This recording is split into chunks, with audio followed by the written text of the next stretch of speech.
Obviously there's been a few days since our defeat against Rangers. How's it been around HTC since then?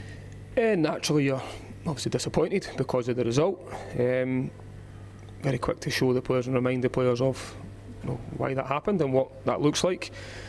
And then also to quickly move on, because you've no time to do that, you've no time to dwell on what happened previously, and get ourselves ready for a tough test at Livingston, but one that we can end the week on a high and try and get 3 points. Yeah, before we touch upon the game at the weekend, how have the lads come through that? Has anyone picked up any knocks? Yeah, a few bumps and bruises as you'd expect, just with more contacts more than anything else. There's nothing significant, so that's positive. Everyone's trained this morning.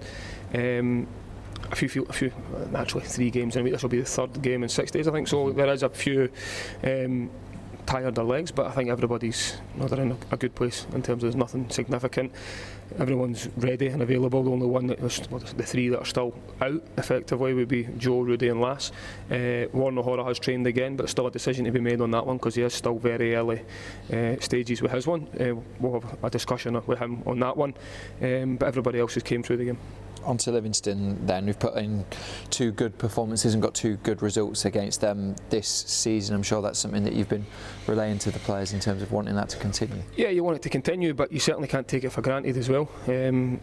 Livingston's always a difficult place to go. The AstroTurf contending with that. I've just touched on 3 games in 6 days. Livingston haven't played during the week. They're all the excuses are there for you if you want them. We knew that going into the game. The players are aware of that. We've got a real strong fit squad that are capable of playing 3 games in a week, so there's certainly not going to be any excuses from that. We're certainly not going into the game thinking it's going to be an easy one because we beat them the last game. It'll be a tough test, as I've just said, and the players need to be ready for that, and I'll make sure they are. Yeah, and there'll be a good backing from the Hibs fans as well. It's always a good away crowd down in Livingston. That support again will be vital, won't it? Very much so. As you say, they always go on their numbers to there. It's obviously not too far to travel, which is always positive. We went there the last time, got a positive result, 2-0, and they were brilliant on that day. They've been brilliant all season, to be honest, and we're certainly going to need them to be there again, and I'm sure they will be. Good luck tomorrow. Thank you, cheers.